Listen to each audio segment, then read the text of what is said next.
मुजफ्फर रिजवी जी ने एक शायरी लिखी कि लम्हों ने खता की है, सदियों ने सजा पाई। और क्या सजा है? ये पूरे दुनिया को जानने का सवाल है सर कि बड़ा चर्चा चल रहा है कि हिंदू वक्फ बोर्ड में क्यों आएगा। पैगंबर मोहम्मद साहब ने वक्फ करने के लिए कहा और मैंने सभी लोगों के भाषण सुने हैं। पहला वक्फ मोहम्मद साहब को जिसने किया वो ज्यूज था, वो यहूदी था चेयरमैन सर, और उसका नाम मुखेरक था। उसने अपने 7 बगीचे मदीना में मोहम्मद साहब को गिफ्ट किए। वो ऊद के मैदान में मारा गया और उसके बाद मोहम्मद साहब ने उसकी प्रॉपर्टी को जब्त करके पहला चैरिटेबल वक्फ स्टार्ट किया।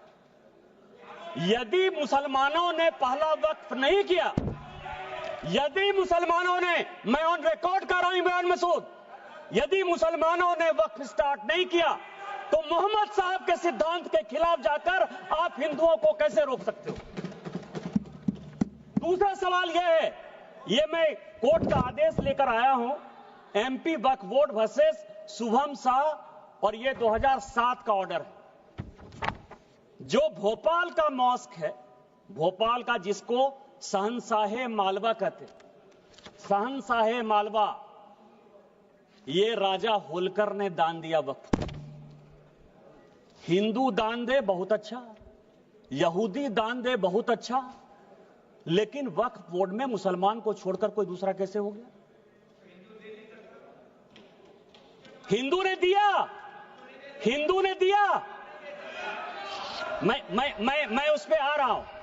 तो मेरा यह कहना है, ये जितने लोगों ने कहा है उन्होंने पूरे दुनिया को झूठ बोला है। यदि वक्फ जियो ने स्टार्ट किया, यदि वक्फ की संपत्ति हिंदुस्तान में राजा महाराजों ने दी, तो किसी कीमत पर आप उसको, हिंदुओं को क्यों नहीं मेंबर बनाओगे? दूसरा सर, आज इस देश में फैसला हो जाना चाहिए। माननीय गृह मंत्री जी ने जिस चीज को स्टार्ट किया और जो छुलाकर छोड़ दिया, यहां गोरी आए, गजनी आए और बाबर आए, गोरी आए, गजनी आए और बाबर आए, तीनों लुटेरे के तौर पर आए ना? आप मानते हो कि नहीं? गोरी को और गजनी को आक्रांता मानते हो कि नहीं मानते हो? और यदि मानते हो तो हिंदुस्तान में सभापति महोदय, हिंदुस्तान में पहले वक्फ की शुरुआत गोरी ने की। यदि गोरी ने की, गोरी ने हिंदुओं के संपत्ति को लूटा और उसी में से 2 विलेज, कहां लिखा है? इतिहास है, इतिहास के पन्ने से आप नहीं लड़ सकते हो। यहां हिंदुस्तान में गोरी ने वक्फ की स्टार्ट की और आज जो है,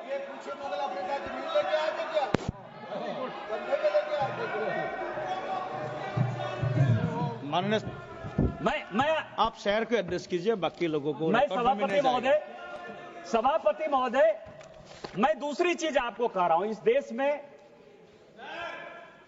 यह वक्फ एक्ट आया कैसे? ये जिन्ना को पाकिस्तान बनाने का जिम्मेवार मानते हैं या नहीं मानते? पहले इन लोगों से ये पूछ लीजिए सर, फिर मैं बोलूंगा। यदि जिन्ना को मानते हैं,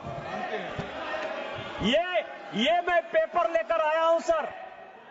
1910 में कांग्रेस पार्टी ने मुंबई से एक रिजर्व सीट जो मुस्लिम की गई, उससे जिन्ना को मेंबर ऑफ पार्लियामेंट बनाया और उन्होंने 1911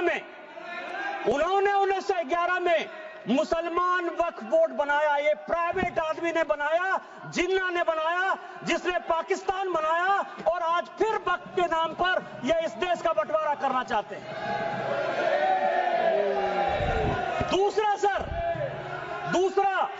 दूसरा आजादी के बाद यहां सभी मेंबर ऑफ पार्लियामेंट बैठे हुए हैं। सभापति महोदय, यहां सभी मेंबर ऑफ पार्लियामेंट बैठे हुए हैं।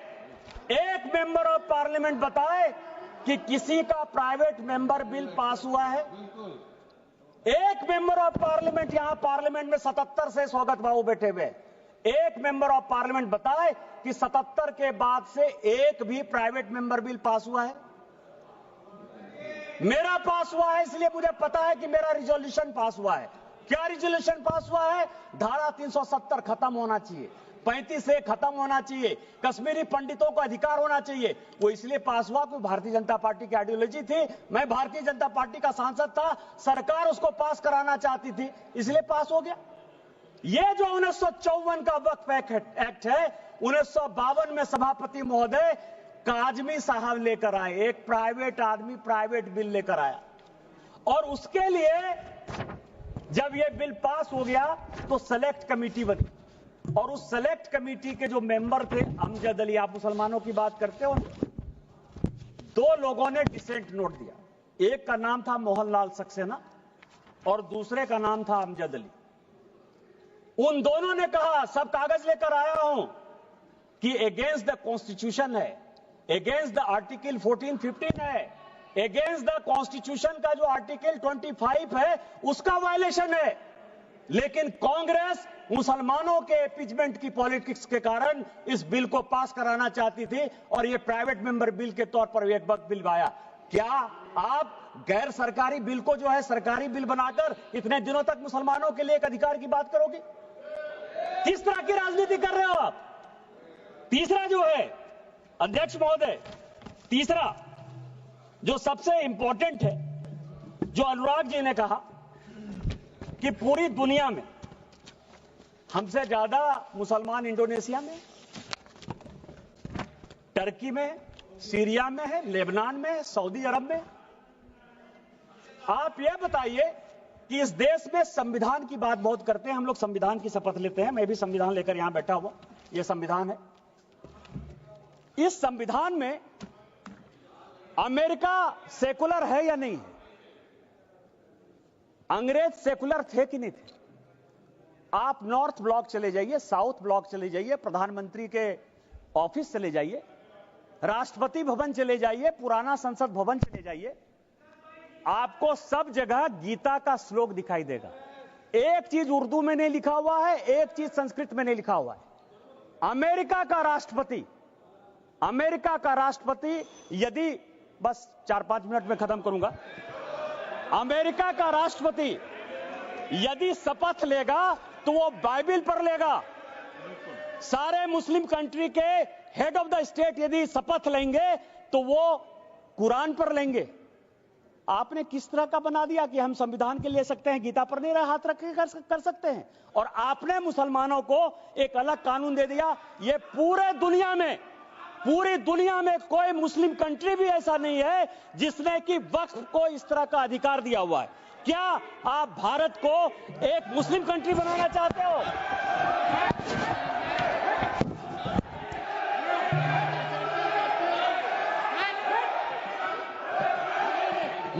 मैं सभापति महोदय इस सदन की जानकारी के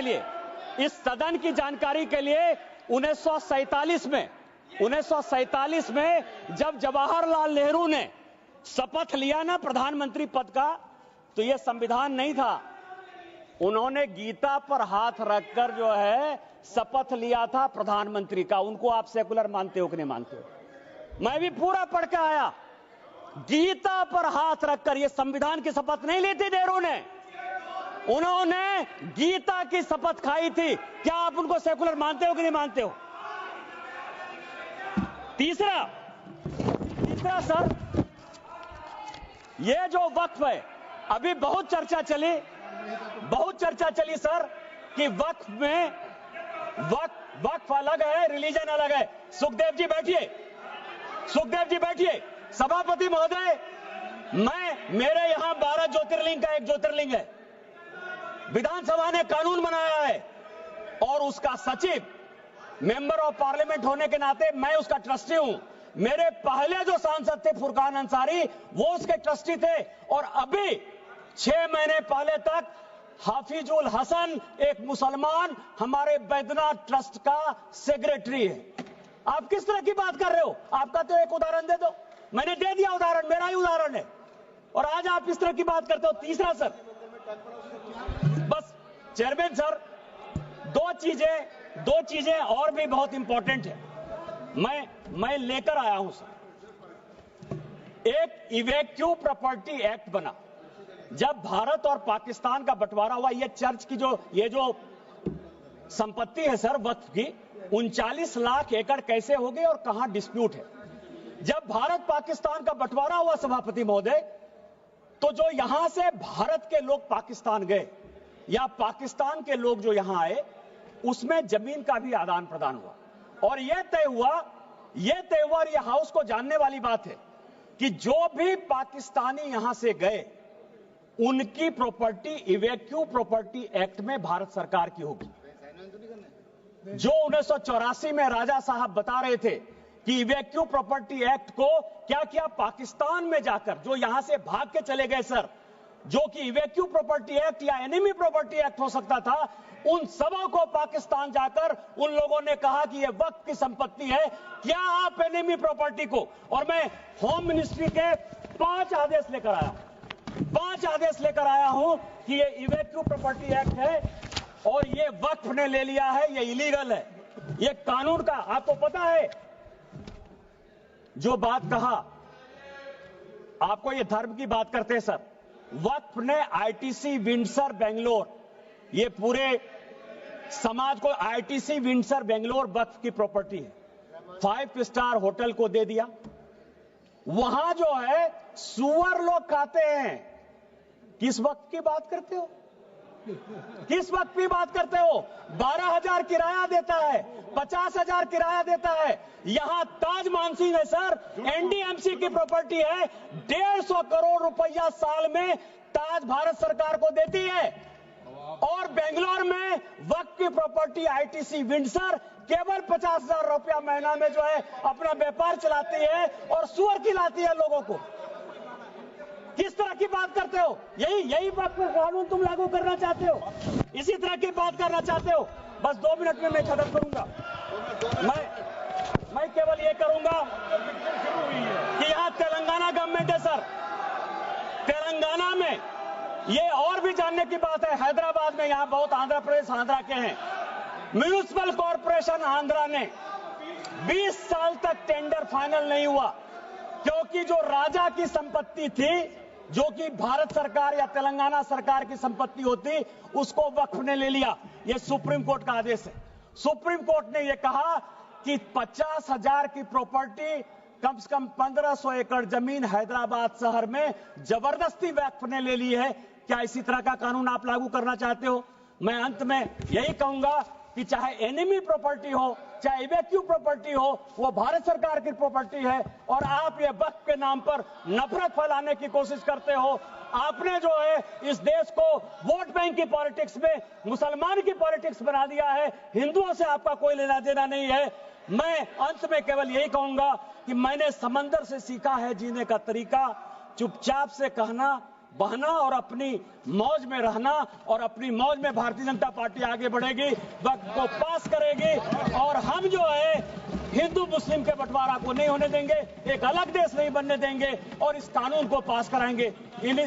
और संविधान का जो आर्टिकल 49 है, जो ये कहता है कि कोई भी प्रॉपर्टी जो भारत सरकार की है, एएसआई की है, उसका रखरखाव भारत सरकार करेगी। हम एएसआई की संपत्ति आपको नहीं लेने देंगे।